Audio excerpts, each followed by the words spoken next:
Hello दोस्तों, मैं निकेता चौधरी आप सभी का स्वागत करती हूँ आपके अपने YouTube channel teach with Niketa में। आज मैं आपके लिए 2019 का प्रीवियस क्वेश्चन पेपर लेके आई हूँ। इसमें सबसे पहले हम बात करेंगे child development and teaching method में। तो इसमें सबसे पहला क्वेश्चन है, यदि शिक्षक कक्षा में एक छात्र को समस्यात्मक बालक के रूप में पाता है तो उसे क्या करना चाहिए? उसे बच्चे को तत्काल घर वापस भेज देना चाहिए, बच्चे को नजरअंदाज कर देना चाहिए, या बच्चे को दंड देना चाहिए, बच्चे को परामर्श देना चाहिए। यदि आपकी क्लास में आप टीचर हो और आपकी क्लास में कुछ समस्यात्मक बालक है तो आप क्या करोगे? उसे तुरंत घर भेज दोगे? घर नहीं भेजोगे ना। बच्चे को उस बच्चे को आप नजरअंदाज कर दोगे, इग्नोर करोगे? नहीं करोगे। बच्चे को पनिश करोगे? नहीं। तो आप क्या करोगे? उस बच्चे को एडवाइस दोगे, काउंसलिंग करोगे उसके साथ। तो इसका राइट आंसर होगा बच्चे को परामर्श देना चाहिए। नेक्स्ट क्वेश्चन है, पाठ्य सहगामी क्रियाएं मुख्यतः संबंधित है छात्रों के मानसिक विकास से, छात्रों के सर्वांगीण विकास से, शैक्षिक संस्थानों के विकास से, छात्रों के व्यक्ति विकास से। तो पाठ्य सहगामी क्रियाएं जो होती हैं बच्चों के सर्वांगीण विकास से संबंधित होती हैं। नेक्स्ट क्वेश्चन की बात करते हैं। नेक्स्ट क्वेश्चन है, निम्न में से किसने अधिगम सिद्धांत का प्रतिपादन नहीं किया? ऑप्शन है हमारे थॉर्नडाइक, स्किनर, कोहलर या बी.एस. ब्लूम। तो थॉर्नडाइक, स्किनर और कोहलर ने इन तीनों ने अधिगम सिद्धांत का प्रतिपादन किया था, लेकिन बी.एस. ब्लूम ने जो द्वितीय टैक्सोनॉमी दी थी, जिसे ब्लूम टैक्सोनॉमी के नाम से जानते हैं, और उसमें उन्होंने क्या किया था कि इन्होंने 3 पक्ष बताए थे, एक संज्ञानात्मक पक्ष, एक भावनात्मक पक्ष और एक क्रियात्मक क्रियात्मक पक्ष। तो ब्लूम और उनके जो साथी साथी थे उन्होंने शैक्षिक उद्देश्यों का वर्गीकरण किया था। उन्होंने इन्हें 3 भागों में डिवाइड किया था। इसके 3 पक्ष होने के कारण, मतलब इसके 3 पार्ट में डिवाइड किया था, संज्ञानात्मक पक्ष, भावनात्मक पक्ष और क्रियात्मक पक्ष। इसलिए इसे त्रिस्तरीय विभाजन भी कहते हैं और इसे ब्लूम टैक्सोनॉमी कहते हैं। इन्होंने शिक्षण कौशल में किया था, जिसे हम ब्लूम का वर्गीकरण भी कहते हैं। तो इसका राइट आंसर आपका हो गया बी.एस. ब्लूम। नेक्स्ट क्वेश्चन बात करते हैं, शिक्षा में अवरोधन का तात्पर्य है किसी बालक का 1 वर्ष से अधिक समय तक एक ही कक्षा में रहना, बालक का विद्यालय नहीं जाना, या बालक का विद्यालय में प्रवेश न लेना, या बालक द्वारा विद्यालय छोड़ देना। तो इसका जो राइट आंसर है कि शिक्षा में अवरोधन जो होता है वो होता है कि कभी जब कोई बच्चा 1 वर्ष से अधिक समय तक एक ही क्लास में रहता है। तो इसका राइट आंसर होगा हमारा फर्स्ट। हम नेक्स्ट क्वेश्चन देखते हैं। इसमें निम्न में से किस कौशल में पूर्व ज्ञान का परीक्षण आता है? प्रदर्शन कौशल में, प्रस्तावना कौशल में, उद्दीपन परिवर्तन कौशल में या समापन कौशल में? तो हमारा जो प्रस्तावना कौशल है उसमें पूर्व ज्ञान का परीक्षण आता है। तो इसका राइट आंसर हो गया ऑप्शन नंबर 2। नेक्स्ट क्वेश्चन है, निम्न में से किस सिद्धांत को पुनर्बलन का सिद्धांत भी कहा जाता है? क्रिया प्रसूत अनुबंधन का सिद्धांत, उद्दीपक अनुक्रिया का सिद्धांत, शास्त्रीय अनुबंधन सिद्धांत या सूच का सिद्धांत? तो किसे कहा जाता है? क्रिया प्रसूत अनुबंधन का जो सिद्धांत है उसको हम पुनर्बलन के सिद्धांत के नाम से भी जानते हैं। और ये क्रिया प्रसूत का जो सिद्धांत था ये स्किनर ने दिया था। ये उद्दीपक अनुक्रिया का सिद्धांत और शास्त्रीय अनुबंधन का सिद्धांत जो है ये किसने दिया था? ये दिया था पावलोव ने। उन्होंने किस पे परीक्षण किया था? उन्होंने अपने डॉगी पर किया था।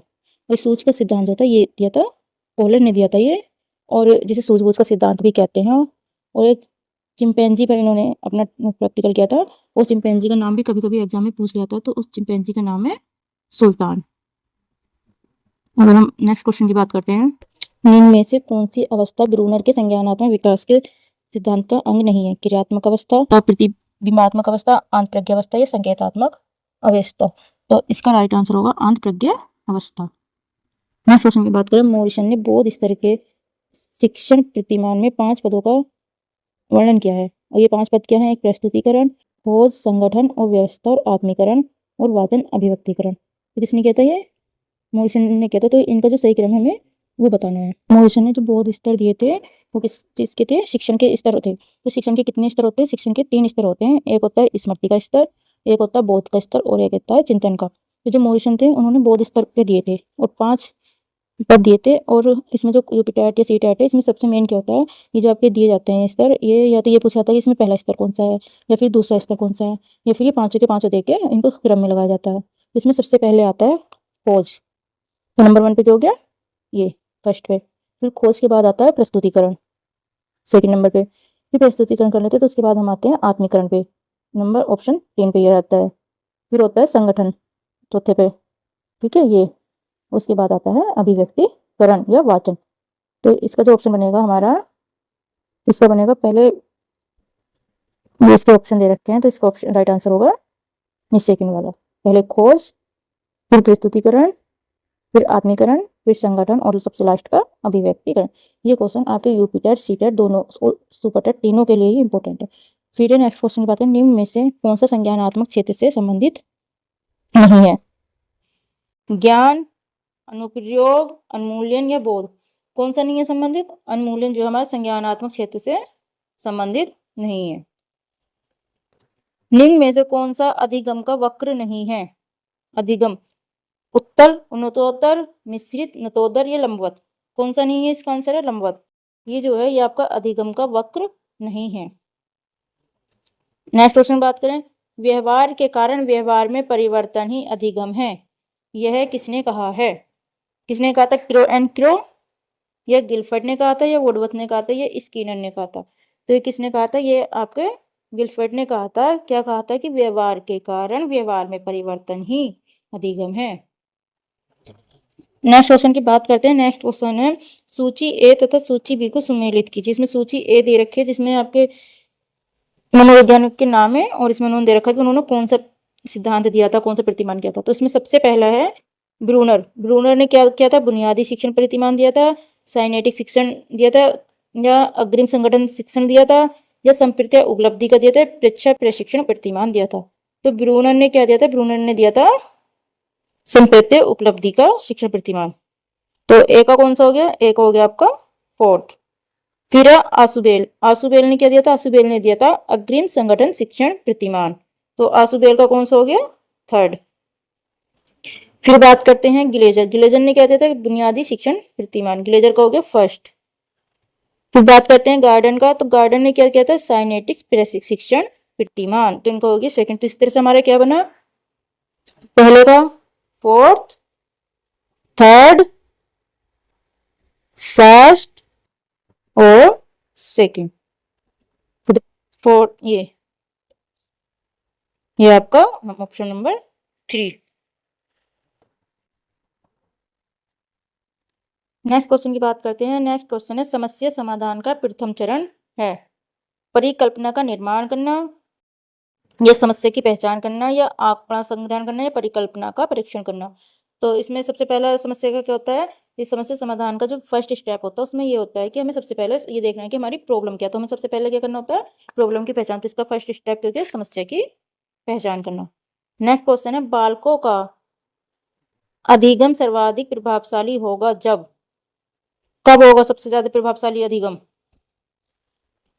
शिक्षक अधिगम प्रक्रिया में आगे होकर बालकों को निष्क्रिय रखेगा। नहीं, बालक को हम निष्क्रिय तो रख ही नहीं सकते क्योंकि बालक ही तो मेन है, बालक को हम गलत नहीं कर सकते। फिर अब बालकों का संज्ञानात्मक, भावात्मक या तथा मनोचालक पक्षों का विकास होगा। पढ़ने लिखने में गणितीय कुशलताओं पर ही बल होगा। शिक्षण व्यवस्था एकाधिकारीवादी होगी। नहीं, शिक्षण व्यवस्था एकाधिकारीवादी नहीं हो सकती क्योंकि इसमें बच्चा बहुत ज्यादा इंपॉर्टेंट होता है, बच्चा ही मेन है। और पढ़ने लिखने में गणितीय कुशलताओं पर ही बल देगा ऐसा नहीं है, बच्चे के बहुत सारे कौशल हमें देखने होते हैं। तो ये वाला भी नहीं हो सकता, ये भी नहीं हो सकता। और निष्क्रिय हम रख नहीं सकते बच्चों को। तो बच्चा कौन सा? 14 का 2 ऑप्शन। तो इसका राइट आंसर होगा बालकों का संज्ञानात्मक, भावात्मक तथा मनोचालक पक्षों का विकास करना। तो इसका राइट आंसर हो गया आपका 2। नेक्स्ट क्वेश्चन की बात करते हैं, स्मृति स्तर एवं बोध स्तर के शिक्षण प्रतिमान की संरचना में कौन सा सोपान उभयनिष्ठ है? तो इसका राइट तैयारी, अन्वेषण, सामान्यीकरण या प्रस्तुतिकरण। तो कौन सा है? प्रस्तुतिकरण। नेक्स्ट क्वेश्चन है, मानव विकास का प्रारंभ होता है शैशवावस्था से, पूर्वाल्यावस्था से, गर्भावस्था से, या उत्तर बाल्यावस्था से। तो मानव विकास जो स्टार्ट होता है वो कब से होता है? जब बच्चा गर्भावस्था में होता है, वो गर्भावस्था से ही उसका विकास होना शुरू हो जाता है।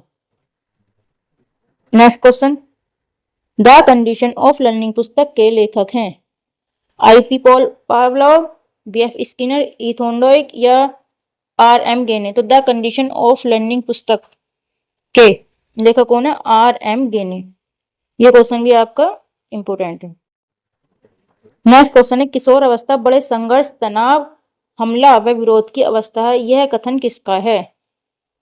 क्रो एंड क्रो का, स्टेनी हॉल का, जरसील्ड का या सिम्पसन का? तो किसने कहा था? ये स्टेनी हॉल ने कहा था कि किशोर अवस्था जो है वो बड़े संघर्ष, तनाव, हमला व विरोध की अवस्था है। नेक्स्ट क्वेश्चन की बात करते हैं। सूक्ष्म शिक्षण के भारतीय प्रतिमान में कुल कितना समय लगता है? तो सूक्ष्म शिक्षण के प्रतिमान में, जो भारतीय प्रतिमान है, उसमें कितना समय लगता है? उसमें लगता है 36 मिनट। नेक्स्ट क्वेश्चन है, सीखने का पठार सीखने की प्रक्रिया के मुख्य अभिलक्षण है जो उस स्थिति को प्रकट करते हैं जिसमें सीखने की प्रक्रिया में कोई उन्नति नहीं होती। यह कथन किसका है? स्किनर, होलिंगवर्थ, गेट्स व अन्य, ये रोस। तो ये किसका था? ये था रोस का। स्तंभ ए तथा स्तंभ बी को सम्मिलित कीजिए। इसमें पहला दे रखा है एनिमल इंटेलिजेंस। ये एनिमल इंटेलिजेंस किसने दिया था? गेस्टोल्ड, पियाजे, थॉर्नडाइक, स्किनर। एनिमल इंटेलिजेंस जो थे वो कौन थे? होते आपके थॉर्नडाइक। करते हैं पुनर्बनन की अनुसूची। तो पुनर्बनन का सिद्धांत किसने दिया था? वो दिया था आपके स्किनर ने। फिर गर्भिता का नियम, ये दिया था गेस्टोल्ड ने। फिर अनुकूलन, अनुकूलन का सिद्धांत किसने दिया था? पियाजे का। तो एनिमल इंटेलिजेंस का हो गया थर्ड, पुनर्बनन की सूची का हो गया फोर्थ, सार्वभौमिक का हो गया फर्स्ट और अनुकूलन का हो गया सेकंड। तो इस हिसाब से हमारा ऑप्शन बनता है ये फर्स्ट। अगर हम क्वेश्चन 22 की बात करें तो उसमें दे रखा है कि विकास कभी न समाप्त होने वाली प्रक्रिया है। यह कथन विकास के किस सिद्धांत से संबंधित है? निरंतरता का सिद्धांत, एकीकरण का सिद्धांत, अंतःक्रिया का सिद्धांत या अंतर संबंध का? तो विकास कभी नहीं समाप्त होने वाली क्रिया किससे है? निरंतरता का सिद्धांत। नेक्स्ट क्वेश्चन की बात करते हैं। संविधान के किस संशोधन से शिक्षा का एक मौलिक अधिकार बन गई है? शिक्षा एक मौलिक अधिकार बन गई है। किसमें बन गई है मौलिक अधिकार शिक्षा हमारी?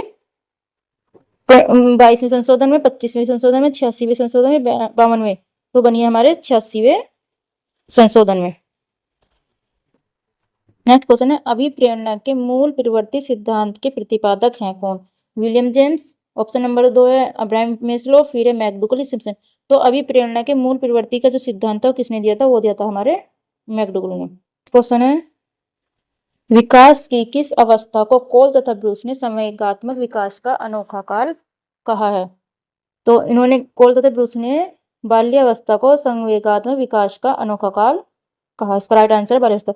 नेक्स्ट क्वेश्चन है, किसी ने बहुविमात्मक प्रज्ञा का प्रत्यय दिया था? किसने दिया था? गार्डनर, स्पीयरमैन, गोल्डमैन या जॉन मेयर ने? किसने दिया था? वो दिया था आपका गार्डनर ने। नेक्स्ट क्वेश्चन है, डिसलेक्सिया में यह करने में कठिनाई होती है? बोलने में, व्यक्त करने में, पढ़ने या वर्तनी में, खड़े होने में? तो इस डिसलेक्सिया, तो ये पढ़ने में या वर्तनी में कठिनाई होती है इससे, अगर ये वाली दिक्कत होती है तो। नेक्स्ट क्वेश्चन है, निम्न में से क्या समावेशी कक्षा में शिक्षक की भूमिका नहीं है? शिक्षक को सीखने में अक्षम को अतिरिक्त समय देना चाहिए। ये तो आपका राइट आंसर है कि हाँ, तो अगर बच्चा सीखने में अक्षम है तो हमें सीखने में क्या करना चाहिए? अधिक समय देना चाहिए। फिर है, शिक्षक को निःशक्त बच्चों पर ध्यान नहीं देना चाहिए। गलत, ये तो शिक्षक को करना चाहिए। बच्चे की आवश्यकता के अनुरूप बैठने की पर्याप्त व्यवस्था करनी चाहिए। हाँ जी, पर्याप्त व्यवस्था करनी चाहिए।